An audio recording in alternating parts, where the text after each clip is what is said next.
Assalamu alaikum. Welcome to the Mad Mamluks. I'm Mahin and I'm joined today by my co-host Ismail.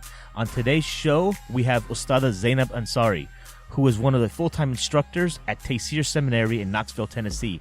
Ustadha Zaynab is a graduate of the Abu Nur Institute in Syria. May Allah alleviate the suffering of the people of Syria and bring her back to her noble state, inshallah. So, Ustadha Zaynab, first of all, we are in Houston, Texas, at the Texas Dawah Convention, and you just gave a talk on where are the women scholars.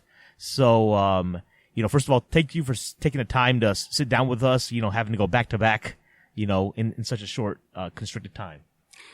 All right. So, an interesting story. I am in Washington D.C. and we recently started a new project at the Religious Freedom Institute, which is an organization in Georgetown in D.C. And I was asked to put together a list of potential members of a council of advisors that would be Islamic scholars. And so when I started doing this research, so I've been, again, as the listeners know, I was in prison for 13 and a half years, and I'm a little bit out of touch with the scholarly scene. I could have done something like this off the top of my head back in 2002, but to do it now, I had to do some research and some Googling.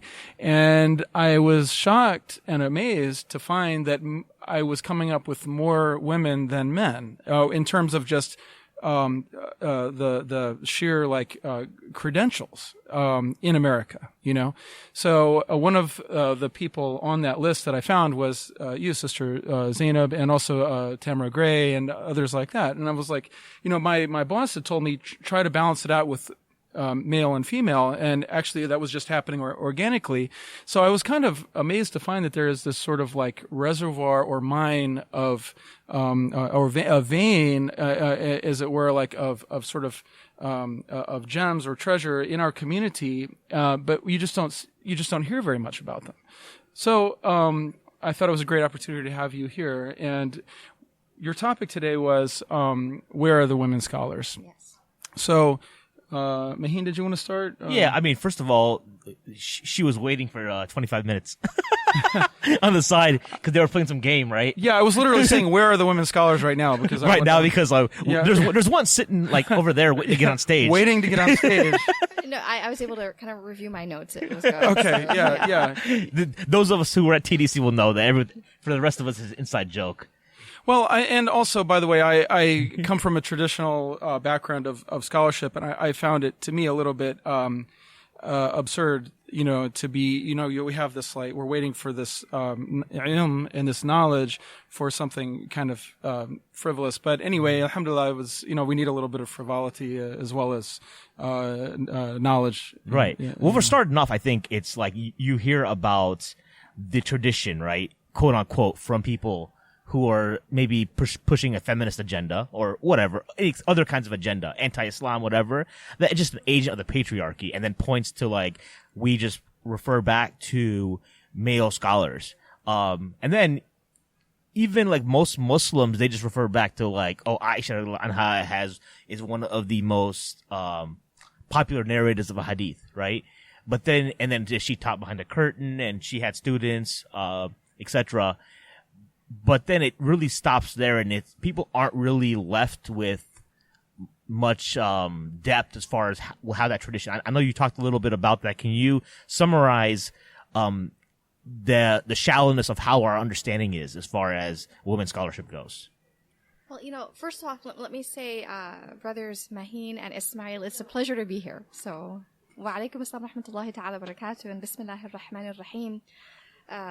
Alhamdulillah wa salatu wa salam ala rasulillah. I'm having a good time, alhamdulillah. In Houston, everything is bigger and better in Texas, mashallah. And the convention's been great. So, and you picked my favorite topic. And it's so interesting, Brother Ismail, you said that that when you went online to search for scholars, you found all these women. And I think things have changed. When I was coming up, certainly when you went to conferences and conventions, because we as Muslims enjoy going to conferences and conventions the way others go to concerts. I've noticed that. This is our entertainment. Yeah. Alhamdulillah. But you didn't find women on stage. You didn't find women giving talks. You didn't find that. And I was always kind of raised to sort of have this understanding that you had a certain level of equality between men and women in Islam, and so I never felt that there was any sort of barrier to women being teachers and scholars and speakers, but you didn't really see them in public, quite honestly. So things have changed a lot, and there are several reasons I'd like to get to. But Brother Mahin, your question in terms of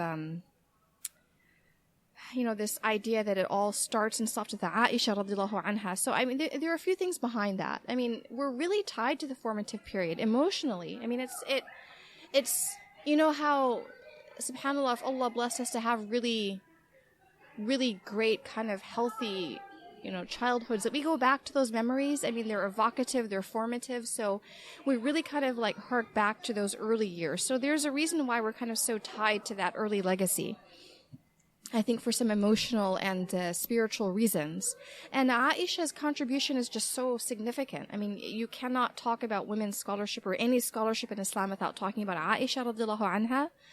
But I think sometimes, it's almost like she's this sort of, I don't want to say token, but there's this magical quality that we just see in Aisha and no one else. And I think what we forget is that Aisha, had a school. Aisha, as you said, Aisha taught, and she taught, she herself didn't have children because she, sadly wasn't able to carry her pregnancies to term. But she taught the children of Medina. And, so scholars of the generation after the companions, the tabi'in and tabi'in, I mean, they trace their intellectual lineage in large part back to Aisha. So, her legacy certainly sort of reverberated. But, Aisha was also very larger than life. She has this huge personality. And, so sometimes we don't look at the more kind of like more shy and retiring women, that were her contemporaries. So that's kind of part of it. And certainly if you look at others of the Ummahat al-Mu'mineen, you had others amongst them who had kind of like scholarly kind of proclivities. And, you had Hafsa, for example, who I think because her father is this larger than life personality, Ammar radiallahu anhu, but Hafsa was her father's daughter in so many different ways. And, she's a preserver of the Quran. And you didn't have a lot of literacy in that time, but she's literate, which to me is really, really important. And, as I said in my talk, I mean, if you kind of look at Islamic history overall, you can kind of see things waxing and waning. So you had this really productive early period. Then you had women's scholarship even into the Golden Age. But what's really ironic is that the Golden Age, say, of the Abbasids, you actually kind of see where women's scholarship kind of declines a little bit. And then, as Sheikh Nadwi and others have pointed out, it picks back up. And basically, you kind of see a revival in the Seljuk period and the Mamluk period. And then it kind of drops off again when you've got the encounter of Islam in the West. So you mentioned in your talk about colonialism essentially marking a period where women's scholarship drops off. Is that as a result of colonialism per se, or is it as a result of the general civilizational decline of the Muslims, which sort of was, tied with or invited colonialism in a way? Or both? I think it's both because, in terms of the ability, of Europeans to exert hegemony over the Muslim world, I mean, it's really multi-causal. It's not, I don't think it owed to any kind of unique superiority of the Europeans, but this was, as you said, you had general civilizational decline in the Muslim world. You begin to see sort of a loss of confidence in certain institutions. Women's, I think, public role kind of becomes sort of, it erodes. And also at the same time, Europeans are amassing just enormous wealth from their New World conquests. So you put all those things together. And I think that, when the Muslim world is invaded, when it's occupied, the response on the part of the Muslims was to kind of retreat.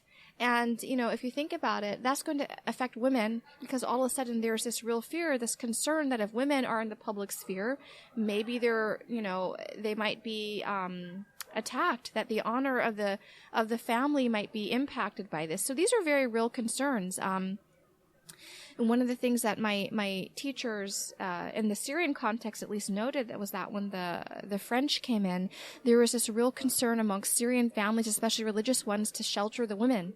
So you don't see women so much in the public sphere, and this actually impacts girls' access to education, and you can see this marked decline during that time. Not to mention the views of the Europeans themselves. I mean, they're very contradictory. So on the one hand, they're coming in as sort of so-called liberators of Muslim women, right? But on the other hand, they're again undermining the very institutions where women would actually go to seek knowledge. It's very similar to Native Americans in the United States, where the European settlers thought that they were liberating women, but in reality they were destroying the institutions which they were not even perceiving, in which women had power. So anyways, moving on to today's world, like you're someone who has studied, you're teaching the deen. Talk to us about a little bit about your own story, about what inspired you to pursue this path. SubhanAllah, thinking back on that, it's so interesting because I don't know if I would say I intentionally set out. I mean, it's like, sometimes Allah Ta'ala just opens up a certain path for you. Let me preface this by saying I don't consider myself, so people call me sheikha or whatever. I'm like, no, that I really believe we kind of throw that term around a lot. I mean, there are women who definitely meet the qualifications to be called sheikha. I'm not one of them. I think Sheikha Tamara Gray is, but I'm not one of them. I'm actually one of her students. So I consider myself first and foremost a student of knowledge, but alhamdulillah, I also have been blessed to teach in a certain capacity and to do da'wah, which is really important to me. And but in the very beginning, it was really my mom and dad who are both converts to Islam.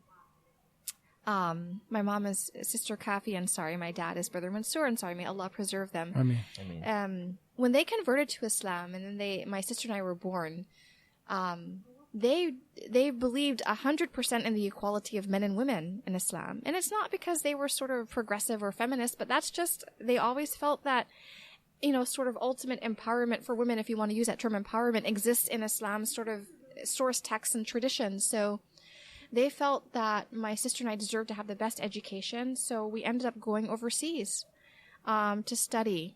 First in Iran, then Syria. And I know today that sounds very controversial, but at that time they didn't think anything of it. They had this very ecumenical understanding of the Muslim Ummah, and they didn't care about labels of Sunni and Shia. They just wanted us to study, although they always, followed Sunni schools of law. So we started out in Iran as kids, really, and went to a seminary for a time there. And then fast forward to the mid to late 1990s. My mom and dad were and are good friends with Imam Zaid Shakir, and he and his wife encouraged us to think about coming to Syria to study. Also, my mom had friends, Syrian American friends, who encouraged her to study, and they really opened her eyes in a very significant way to this idea of a woman teacher, or an ansay, as the Syrians call her, or a sheikha. So that was the road to Damascus for us, and I'm really, really, it was such a blessing to be there at that time. It was a really special time. So, okay, when you went to Iran, I was young at that time, 19. How old were you when y'all first went to Iran? 12 or 13. And your parents were still in America, or they went with y'all? No, they, this is 11, this was 11 years after the Islamic Revolution, and that's how awesome my parents are. They thought nothing of us as American Muslims moving to Iran within 11 years of the revolution. That's what we did, literally. Just you and your sister? The whole family. Oh, the whole family, we went okay. And lived there. And they had friends that they'd met, like Iranians that were in college here, in college here in the U.S., at the time. And, and they're very adventurous. And again, they were not, they didn't see any impediments in terms of sectarian ideology or anything like that. They just wanted us to live in a Muslim majority country. And that was our first kind of introduction to sort of an Islamic seminary and that type of thing. So and learned women too. So I read Sheikh Zaid saying that he had met your parents when he was at American University. So I actually went to American University because Sheikh Zaid went to American University. That's why I applied there, because I I met him in the 90s, and so I went there. So there's kind of an interesting... Those were good times. Yeah. So are you from the D.C. area originally, or...? No, actually originally from Atlanta. Okay. So we left Atlanta in the early 1990s and went to Iran for a time. Okay. Yeah. All right. And like I said, my parents are both converts to Islam. They're from up north originally, but they've been in the South for many years. But they're originally like ethnically American or European.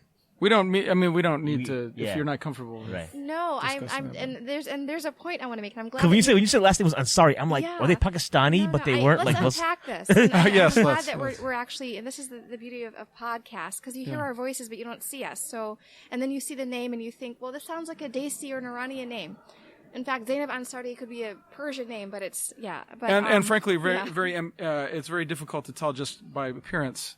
Yeah, absolutely. So Ansari was a name that my mom and dad chose upon converting to Islam, because on my dad's side, our family name is Abdul Masih, Christian Lebanese.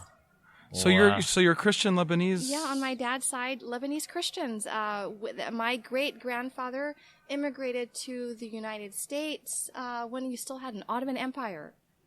Have we uncovered? Is this some breaking news? Yeah, I've never seen that in any of my research. I assumed you were like Arab, or I thought you were Syrian. I was like, well, your reasoning actually makes a lot of sense as far as like why you went to Abu Nur, the relationship with Imam Zayd. I think a lot of times when we go to study, it's like someone we trust Absolutely. has given sure. vouchers for an institute, right? I mean, so there's, I feel this affinity for Syria because my ancestors on my dad's side are from larger, greater Syria, Bilad al-Sham. Yeah. But that's the history, and I'm really happy because, I think there's a point here that I want to make about, sort of, we make certain assumptions, Right. and subhanAllah, that my story is a story, it's a story of converts and immigrants, and my mother's African American. I was just going to ask that. So And also, we make certain assumptions too, I think, in terms of, subhanAllah, about, ethnicity and all that, so the story, I think it's a uniquely American story in the sense that you can have someone like my dad from a Lebanese Christian background to marry my mom who's African American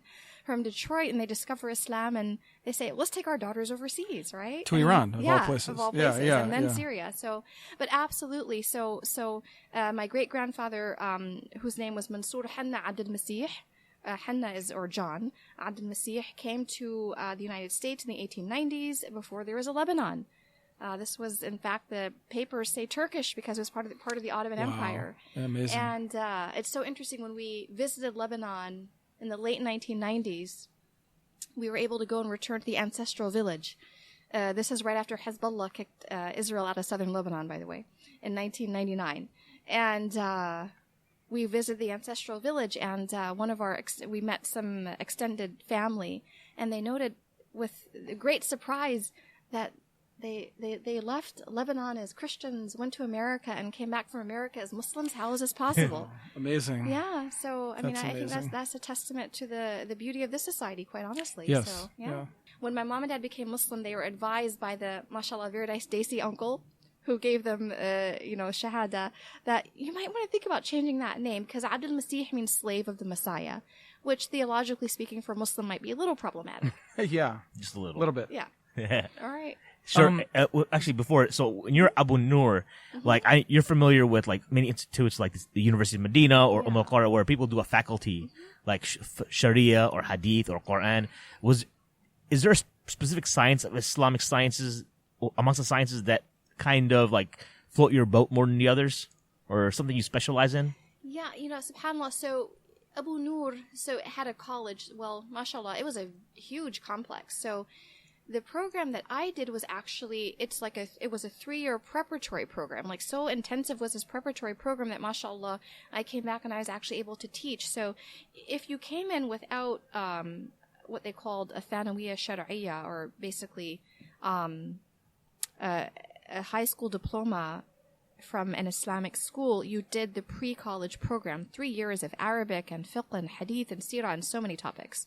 So that was like 3 years of study that we did at Abu Nur, and a lot of independent study. And then we also did a year at University of Damascus. But Abu Nur, beyond that, they actually have they had a kulliyat Dawah. There was a Dawah college. There was an Usul college, which the Syrians largely went to. The international students went to the Dawah college, like Imam Zayd went there. They even had like a high school for Syrians, a middle school. They had a Quran school. A lot of things happening at Abu Nur. Okay. Yeah. But you asked me about which topic. So I basically took the curriculum, but I supplemented with things that I did independently. And I really loved, I think at the time, I'd say my favorite subject was probably Arabic grammar and Tajweed at the time. Yeah. Syrians are famous for Tajweed. Yes. Like Ayman Rushdie Suwaid, the Sheikh. There's a sister here who has the ijazah from him, actually in the Northern Virginia area, and she does halaqahs there. Okay, so now you would consider, now you're Sunni, obviously, correct? And I hope I'm not going somewhere weird with that. No, I think we should be really open and candid about, our positionality. And so my mom and dad, mashallah, again, they always view themselves as Sunni, but again, they were very ecumenical in their outlook, which is how we ended up in Iran. But yes, I've always identified as Sunni. Yeah. Mm-hmm. Is there a particular Aqidah madhab that you would kind of go towards, Ash'ari, Maturidi, Athari, whatever, or you sort of, where would you fall in all that, if that's an appropriate question? Probably, I would say more towards the Ash'ari side. Okay. And how about like fiqh wise? Well, one of my mentors, mashallah, Sheikh Faraz, might be disappointed, but I was actually raised Hanafi, and I've studied both Hanafi and Shafi'i, but I teach Shafi'i at the seminary. Okay. And all my Syrian teachers are Shafi'i, so considering maybe becoming Shafi'i again. Okay. Yeah. All right. I actually think that in that, so we talked about like ideological the people of traditional Islamic background, like Imam Zayd, Sheikh Hamza. I feel like it's that environment has always been historically, not to pigeonhole or blast my Salafi brethren. I can do that because I'm a former like recovering Salafi. I don't know why you look at me, because I also do not consider myself that anymore. Yeah, but like I felt like that. Those brothers, those mashayikh always made it more conducive for sisters to study. Like I know Sister Noura Shama has been teaching with like Sunni Path Now Qibla for like, I don't know, over a decade. Oh yeah, right? Ustadha Noura, yeah. So I think that's just Nuruddin Knight. Do you know Nuruddin Knight? She's another. Yes, right. I ran into Ustadha Nuruddin just last week in Atlanta. Right. Yeah. So part of the thing is, I think, is so when in the early 2000s, when it became popular for people to get into the deen and study the religion, it was always a lot of people. So there are some folks who went to Abu Nur because they knew Imam Zayd, but very common was the Islamic University of Medina. And the Islamic University of Medina is set up where it's very friendly for guys that maybe study as far as like scholarship. You're on a full ride. But they have they still don't have a system for sisters. The sisters that went as wives of students, and they would maybe attend certain halaqat that were there, but in general, they would. And because it's Medina, there's that appeal of just going to Medina. Absolutely. So it draws like a large amount of students from America going over. And they're obviously, positioning for students from all over the world, right? And then the other students in Saudi, like al Qura, you could go, but then you'd need a mahram who would be enrolled. I know of women who wanted to go, but they lack a mahram. Right. So there's certain obstacles there. Did you find similar obstacles in going to Abu Nur as far from from either like traveling without mahrams or anything like that from a gender inhibiting perspective? Yeah, no. And I'm glad that you, mashallah, you so diplomatically asked about the great Sufi Salafi divide, right? But no, alhamdulillah, it just so happened that the people who've been my mentors, with whom I've been most closely associated, would be more towards the Ash'ari, Madhabi, Tasawwuf part of it. But I credit my parents for this. I'm very ecumenical in my outlook. In fact, I'm actually taking a course with Al-Maghrib right now. So, so I can't really kind of speak to what the experiences of women who maybe take a more Salafi approach have been, just kind of what I know anecdotally. But I would, let me say this. One of the things that kind of drew us to Syria after having been in Iran was we ran into the sectarian thing in Iran, which was kind of like, you could go and study as a woman, but there are those kind of sectarian sort of issues of sectarian ideology that we ran into. So we felt like go to Damascus, it might be more kind of expansive kind of experience. What kind of curriculum was in Iran? Well, what's really interesting is that we did a lot of Arabic grammar, and that's actually where I kind of fell in love with Arabic grammar, because Persians excel at teaching Arabic grammar. Yeah. They were the earliest grammarians, actually. Sibawayh and Yeah, absolutely. So we did grammar, and we did some fiqh, and I don't really recall doing much in the way of hadith, but we took subjects that you might not find in a more sort of Sunni setting, like we did mantiq, logic, and rhetoric, and things like that, which is kind of interesting. So was it Jafari fiqh you guys studied? It was Ja'fari fiqh. Yeah, Okay, it it's was. interesting. Yeah. What about do they have a tradition of tasawwuf still in Iran? Yeah, they do. I mean, I find there are certain things about Shi'ism itself which they actually kind of like draw from Sufism, although I've heard, like, officially speaking, there's some sort of leeriness on the part of the Iranian government, at least towards some Sufi groups, but there's something about Shiite praxis itself which actually kind of, I think, has analogies to Sufism. It's kind of interesting. So, and we could probably get into that a little bit further, but nonetheless, when we went to Damascus, what I found was that, like, it was a natural thing to have an ANSI, to have a woman teacher. So, and Abu Nur was, again, it's this vast complex, and you had a women's school and a men's school. And honestly, I'd have to say the only challenges that we faced as women in that environment were that I know we didn't have access to the library the way we wanted to. Like, it was open to the men, but our hours were more restricted. Like, you could go, but still there were some restrictions. And sometimes I found that if you were single, because at that time I was, that not, if you really wanted to study the very preeminent male ulama, that sometimes you couldn't really gain entree the way that our male counterparts would, that sometimes it was easier for the women who were married, that they could attend those lessons with their husbands or whatever. Those are the things I noticed. But, it didn't really kind of like hamper our efforts in a really significant way, because there were so many female teachers that you would go to. And those female teachers worked with male ulama. So, for example, if you were sitting for an ijazah in Quran, ultimately you would go and see the sheikh of the ansa anyway. The sheikh, that's a really interesting point you made, because there's a institute in Chicago that's pretty very reputable. I take classes there, and there's sisters that take classes there as well. But the sisters also tell me that you've got to have a really thick skin to, like, take classes, in the sense that, like, you don't necessarily have the same access to the mashayikh as the brothers do, right? And it's also like, there's a purda, right? And the way they do things, Yes. But, and it's almost like, but at the same time, I feel like those sisters who are there excel much better than the brothers, because they're having to overcome some of those gender barriers, but they're actually getting much more out of their studies. Yeah. Than the brothers are. Yeah, you'd be very disciplined. I mean, remember going to there was one sheikh who was teaching, I think, hadith sciences, and, you could go, but you had to sit, I think there was a curtain, or like there was some kind of partition, so you kind of had to discipline yourself to get used to these things. But subhanAllah, I mean, I have to say that we actually, my sister and I don't know how this happened. Oh yeah, we ended up studying with a really, really great Tajweed master, because we started by sitting with his daughter, and then she had other family obligations. So she's like, go sit with my dad. So mashallah, Allah yarhamhu, he was an amazing scholar, Sheikh Muhammad Sukkar. And he was like, I mean, we didn't realize it at the time, because my sister and I were we were kind of young and naive. But later on, I realized, mashallah, this is like one of the most preeminent Quran like reciters and teachers in Damascus. And he's just this nice elderly man who lets these two American girls, like, we would come and knock on his door early in the morning. He'd kind of shuffle out to greet us and sit and listen to us. And in the beginning, it was really intimidating, because he would tear our recitation apart. But I'm so grateful now to him, because mashallah, he really helped us along our tajweed. Very, very nice man. Allah yarhamhu.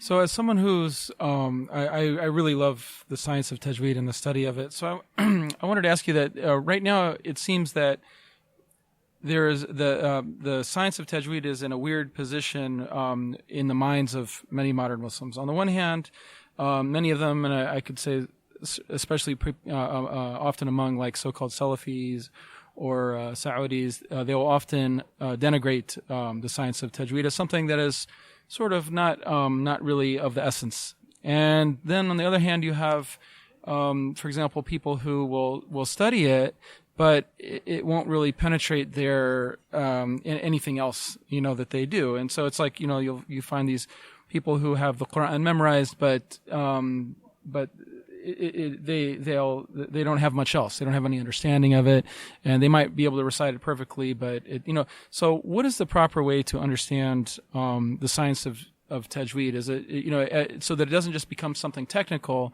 on the one hand, but also is not something like lost and forgotten on the other? The science of Tajweed is, it's fard kifaya, certainly, to have people in the community who can recite Quran with Tajweed and teach it. And, subhanAllah, I feel that Tajweed is sort of, to me, it's one of these sciences, and the reason why I think it's important and relevant is because it's one of these sciences that I think kind of like almost in a way democratizes our access to the Quran. Because if you think about it, Quranic recitation, subhanAllah, some of the best in terms of mastery of Quranic recitation are non-native speakers of Arabic, which to me is a very powerful statement, that I can be from a Turkish-speaking background or Bosnian or English-speaking or Urdu or whatever the language is, Hausa or whatever it is, and I learn the rules of Tajweed, and this gives me a certain level of parity with someone who's like a native Arabic speaker. So I think it's very important, and I think that also, to me, learning and teaching Tajweed, it gives me kind of a renewed sense of appreciation for the i'jaz of the Quran. Like, the Quran has this kind of unique quality of being like this inimitability of the Quran. And I think you really understand that when you learn Tajweed, especially if you're a really great Tajweed teacher and they give you some sense of like you've got canonical readings of the Quran, you have variant readings, and you learn that, subhanAllah, there's a particular quality of the sacred text that I think only kind of comes across when you actually learn its sciences. Right. And one of its sciences is Tajweed. And the Prophet said, sallallahu alaihi wasallam, that, of one of the kind of merits of learning the Quran is being able to recite it with, recite it in a beautiful way. This is one of the adab of the Quran. So, yeah. So it's part of honoring the Quran and beautifying it. And, absolutely. There is no musical instrument that can compare to the human voice. And the person, mashallah, like the best Quran reciters, you would swear they know musical theory. They're that good. Yeah, subhanAllah. Would you say there's a restriction on sisters teaching Tajweed to men because of this whole... Because there's a sister that's, I think, recited Quran at some conference a few years ago, and there's a bunch of pushback at... I remember Ustadha Zaynab Ansari, yeah. Yeah, the voice is... The beautifying the voice is considered the aura. Yeah. What is the legal background on that? I think it's an important question because this debate, women's voice as aura, I think is also what sort of has prevented women from kind of addressing the community at large. There is this belief amongst, even some ulama, certainly, that the woman's voice is one of the things that should be concealed. So, based upon my studies, and I think there is this opinion in the Shafi'i school that there's no sort of impediment to women speaking and even sort of reciting anashid and these things in public, so long as they're kind of like part of a chorus. I think this is a Shafi'i opinion.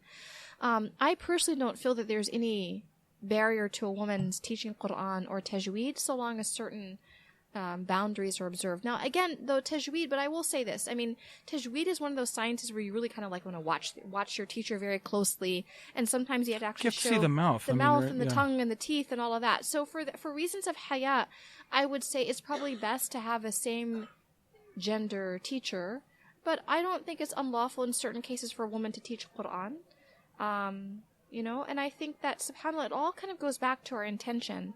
And I was kind of, I was saddened when when Ustadha Tahira received all that kind of like pushback when she recited it at ISNA. I think that was actually a good thing because think about it. If we want our daughters to have role models in Quran, we want to be able to show them female Quran reciters. I think that's really important. Yeah.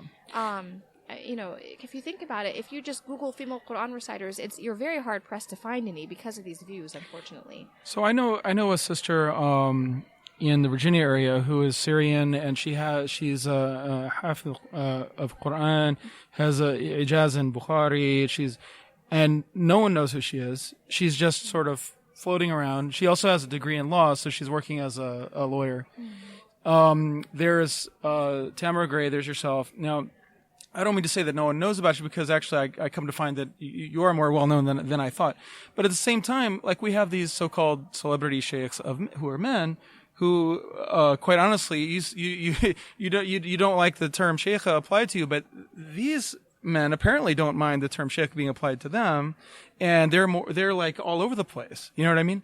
So what is okay? So a woman goes off, she learns the deen, mashallah, excels in it, comes back to America, and is stuck somewhere. And so what do we do? How do we what do we do about the situation? And what motivation is there for a woman to go off and study when they hit a glass ceiling, as it were? Right.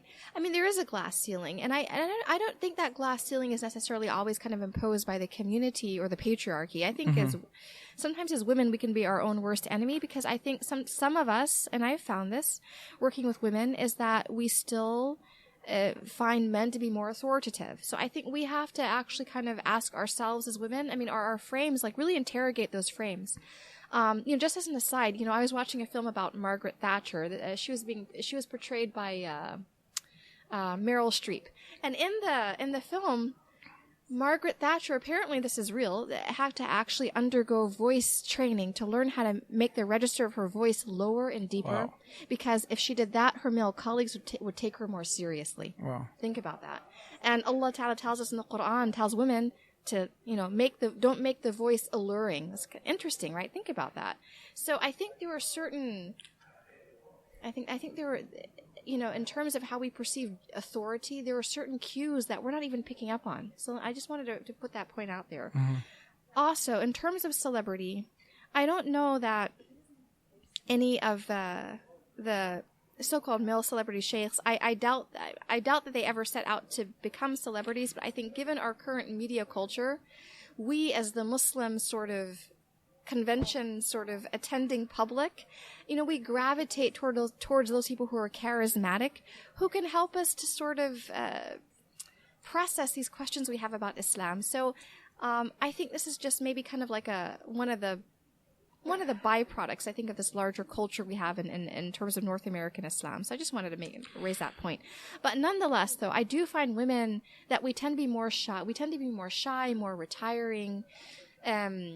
We don't have, sometimes, in some cases, we don't have that level of assertiveness that it really takes to kind of sort of put oneself out there and kind of claim a platform and seek that institutional backing that I think men are maybe more adept at sometimes. Not to mention the fact that sometimes when we kind of think about how to allocate limited resources in our community, sometimes we're going to put those resources in the direction of our male ulama. It's just a decision that many of our communities have made. Having said that, though, if we can identify women such as the sheikha you mentioned, who mashallah has these ijazas, but is working in, sort of in a secular field. Yeah, in obscurity, in a secular field, we need to really kind of ask ourselves, are we allocating these resources properly? Because there are women out there who I think really deserve to have that institutional support. In my case, mashallah, I was just fortunate in that the foundation I work for, Tayseer Foundation, specifically basically endowed a position for a female scholar. That was very intentional on their part. May Allah reward them. Is that a good model for other institutions to do? Oh yeah, I think we have to do that. I think it really takes sort of very forward-thinking, in this case, men, mashallah, to come together and say, you know what, we want to specifically create this position for a woman scholar. I mean, they did it very intentionally. Yeah. Now you said earlier you weren't a scholar, so but let's define a scholar. Can we define that? Because the reason I'll have you define it first, and I'll tell you why I asked. Okay. In my talk, there's this. You have the scholar in the more generic sense of the alim, right? But you have levels within that, and I think that one of the reasons why I'm careful, because I don't want to lay claim to certain titles that I think that, subhanAllah, I'm just not worthy of it, at this point. I really feel that for someone to be considered a sheikh of a certain caliber, there are certain requirements that, honestly, I'm still working towards, whether it's memorizing the whole Quran or ijazas in certain fields or that type of thing. So for me, I really kind of view my vocation as more of da'wah with some scholarship there, right? Because my training's in history, quite honestly.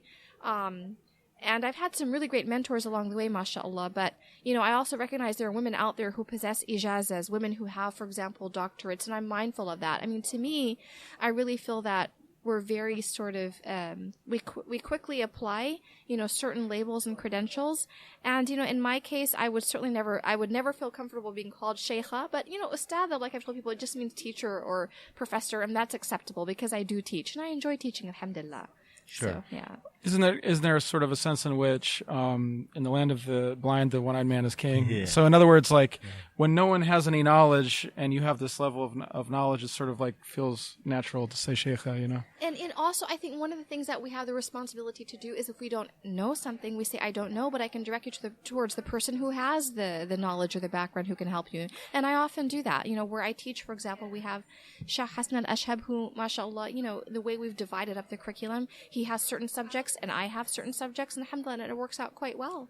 So, are there any are there any actual alims in America now who deserve that title? Alimas. Yeah, or alimas. Yeah, absolutely. You've got ulama and alimat who, and I think even though we're reluctant to call a woman a sheikha, there are women who have I think they've definitely attained to that rank. Again, Can you give us some names? Yeah, I mean, I think one of the reasons it's controversial is because, especially for those that are more tasawwuf leaning, there is the view amongst some eminent ulama that a sheikh has to be a male because nubuwah is, prophethood is for males, right? So that is an important point of view.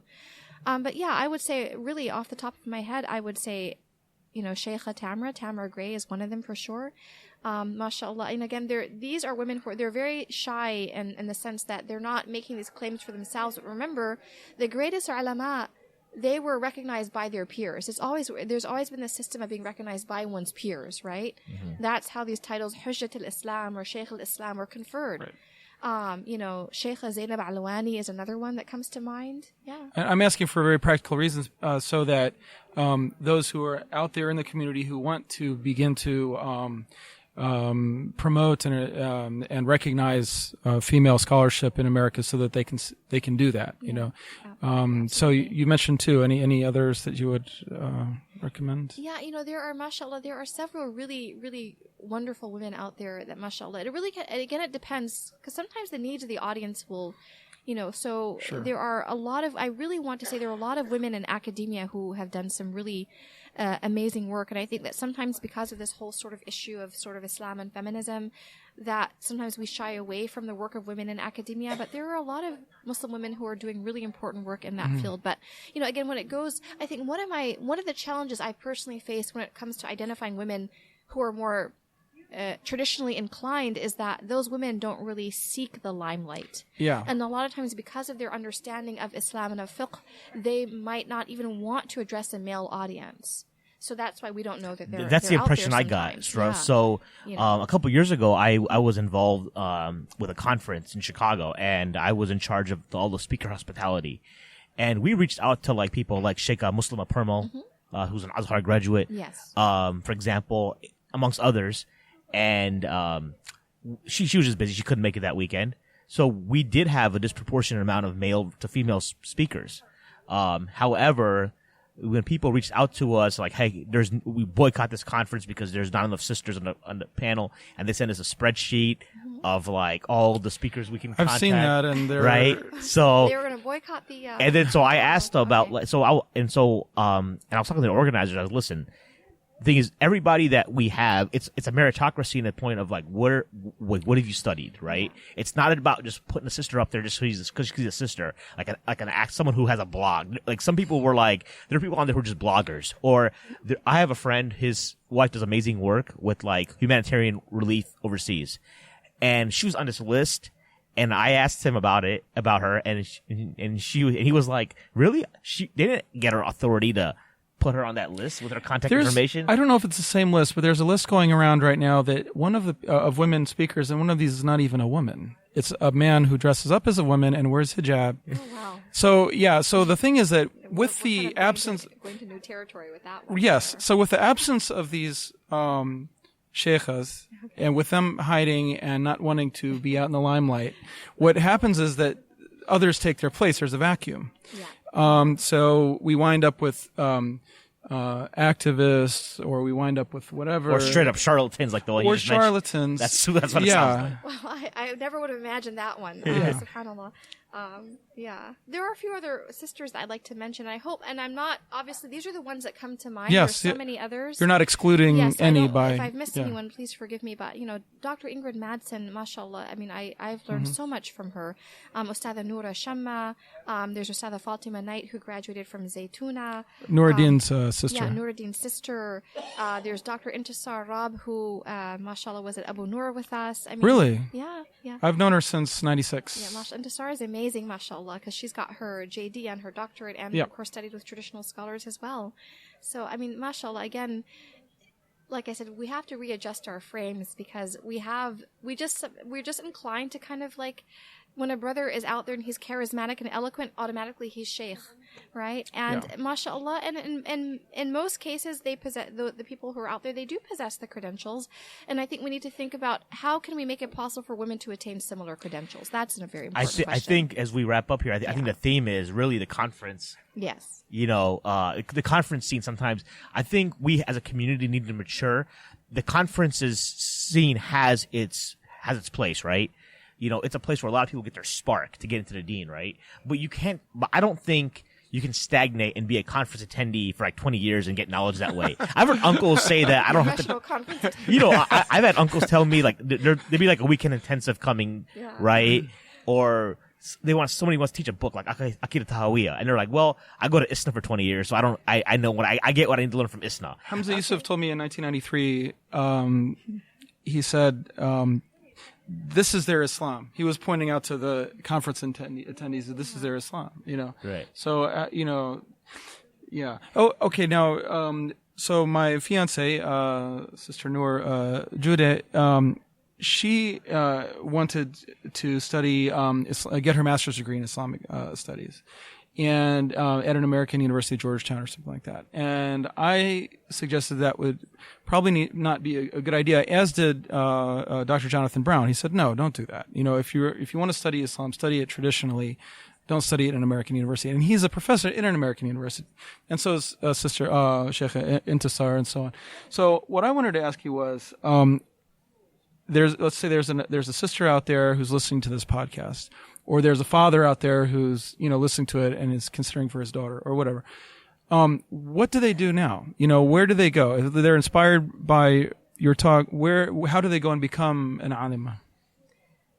So there are a couple of things that you mentioned earlier that I didn't get a chance to get to. So one of them is that if you don't have qualified women in the space, that, there's this vacuum and other people step in. And I think that when it comes to women and gender, we do sometimes conflate activism and scholarship. I wanted to make that point. Not that they're mutually exclusive, but they're also conflated in a way that's maybe not done with men. So that's one point I wanted to make. Also, Ustadha Shireen Ahmed with Seeker's Guidance. There's so many qualified women out there, mashallah. Mm-hmm. But for a father, or a mother, who wants to, make these opportunities available for their daughter, this is why I said this in my talk, I cannot overemphasize the importance of the Quran. That's foundational. If you look at the biography of all of our major ulama, they all memorized the Quran before they were age 10, right? Because if you think about, that's when the brain is really kind of, just cognitively speaking, right? So I would say that from the time that they're babies, inshallah, be intentional about it. Make this plan that, inshallah, I'm going to make sure they become, they memorize the Quran. And then I would say that, because again, the traditional methodology, I would say it's being eclipsed because there are so many online options and that type of thing. But there's something to be said for that very traditional methodology of sitting that student with the sheikh or the teacher, and they memorize this basic primer in the field, and they go on to more and more advanced texts. Can they do that here, or do they have to do that overseas? I think so. So yeah, it can be done here if you find the teacher. I have a 4-year-old daughter. I have 2 daughters, a 4-year-old and a 7-month-old. And my 4.5-year-old is conversant in Arabic. She's Bangladeshi by ethnicity, right? Wow. Because now there are resources. I'm fortunate. I'm in Chicago. I'm in a community that's called Little Palestine, Bridgeview, right? That can just put her in for a 2-year it's her pre-K program is basically where the kids memorize Juz Amma, and then they become they learn Arabic, basically. So basically, and I think it's a lot of that, that they get their cultural identity there too, because she just walks around the house singing Tala Abedra, Leina, or in the evening when I've had to learn some Arabic just to sing qasidas to her.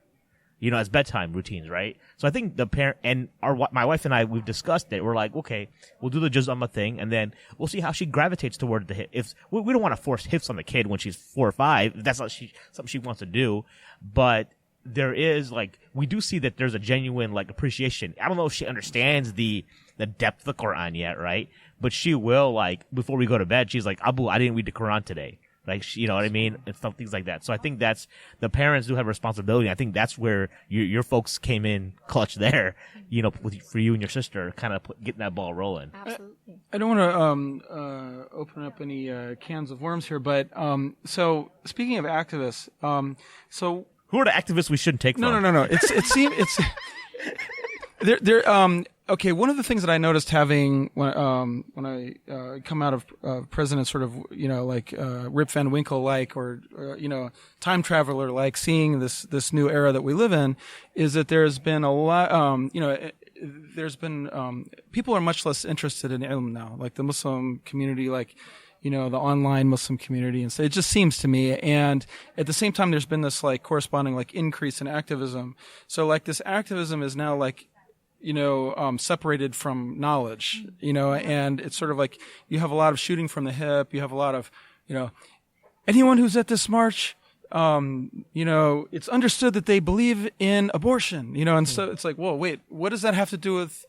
Did you take that back to the sources and to the roots, So, how can we get Muslims to start caring more about knowledge and about principles, their Islamic principles?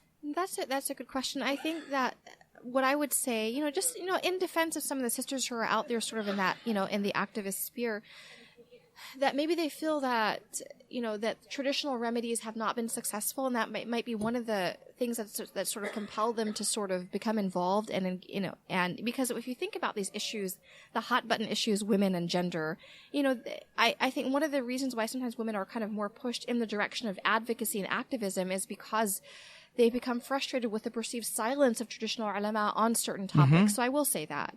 But having said that, I think if we're going to be really effective as activists, that we need to understand it's more about, subhanAllah, advocacy for the sake of advocacy, but transformation of the society beginning with the individual. And that's where you have to have a very solid foundation of ilm and of scholarship.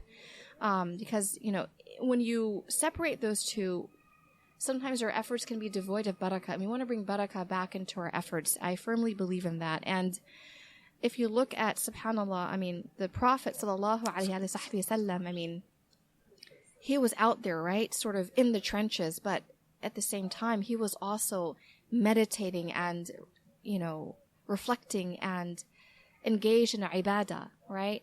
That was the foundation for his success. So we need to look at that. And also look at how we can make it possible for people who feel a passion for activism, how they can really, because not everyone is going to be a scholar or is inclined to become a scholar. It's a very rigorous process.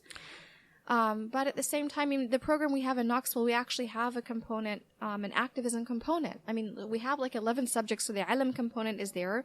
And then we have a practice of spirituality. And then we also have an activism workshop that everyone takes. But it's connected to it's connected to the other components. Yeah. And that's what I would say. I would say for those of us who are out there, whether we're doing activism or teaching or speaking, go back to that Ghazalian kind of imperative, where we assess our intention, we look at our motives, we look at who we're surrounded with, and we really kind of go back. We really have to go back to the basics. All of us have to go back to the basics, because whether we're teaching or we're out there demonstrating, we have to make sure that we have that ikhlas and niyyah. It's li wajhillahi ta'ala. Right? All right, I don't. Ismail's rare to ask one more question. So I'll give it to you if you could do it in 30 seconds. Okay. 30-second question, Ismail. Is that my question or her answer? Your question has to be 30 seconds or less. So this is a little bit of an esoteric or philosophical question, but we know that there is a great difference between the female and male spirits, and it's reflected in parenting. It's reflected in all these different things. So, is there something different about female scholarship than male scholarship? And have the Muslims lost something by the decrease in female scholarship? Does that make sense? it does make sense. I think men and women I think ontologically we are equal, but in terms of how those things, in terms of subhanAllah, of how things practically manifest, I mean, the Quran is very clear on this, that the male is not like the female, you know, and there is something missing when we don't have women and women's voices. There's a certain level of compassion. Zainab Alwani mentions that, and that she has got an essay in a recent book, and she said that because we're women, there are certain issues that we're just going to care about. Think about Aisha radiallahu anha. Aisha was one who protested that hadith from another companion who compared women to animals. She said, how can you make this comparison? So, yeah, we're just sensitive to certain things that maybe our male counterparts aren't. So there's an imbalance that has come about. Right. Jazakallah khair, Ustadha Zaynab, for taking the time to talk to us today. Inshallah, how can people find out more about Tayseer or yourself? Do you have a social media presence or any links that you can give people? Well, I want to say Jazakumullah khair to the both of you, Brother Mahin, Brother Ismail. I think Mad Mamluks is an awesome podcast. The Mamluks were pretty awesome, I have to say. Like I tell my students, they're the ones who halted the Mongols. So, but yeah, subhanAllah, you can go to tayseerseminary.org to learn more about the program.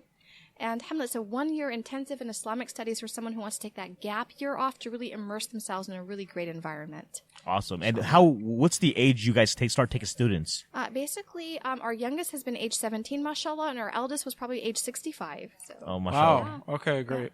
Is there a requirement as far as age from a minimum perspective? Ideally to have completed high school. Okay. Yeah. Very cool. All right. For our listeners out there, if you have any questions or comments, you can email us at themadmamluks@gmail.com. You can also like us on Facebook, follow us on Twitter and Instagram, and give us a 5-star review on iTunes. And subscribe to the podcast if you have not.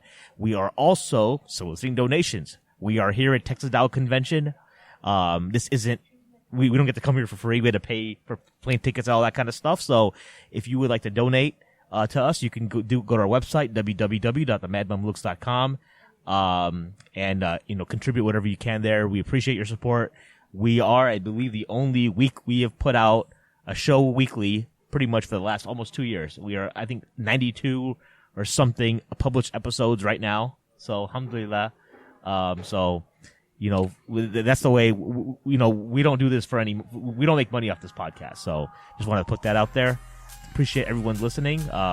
For our special guest, Ustadha Zaynab Ansari, and my co-host Ismail, this is Mahin signing off for the Mad Mamluks. Assalamu alaikum.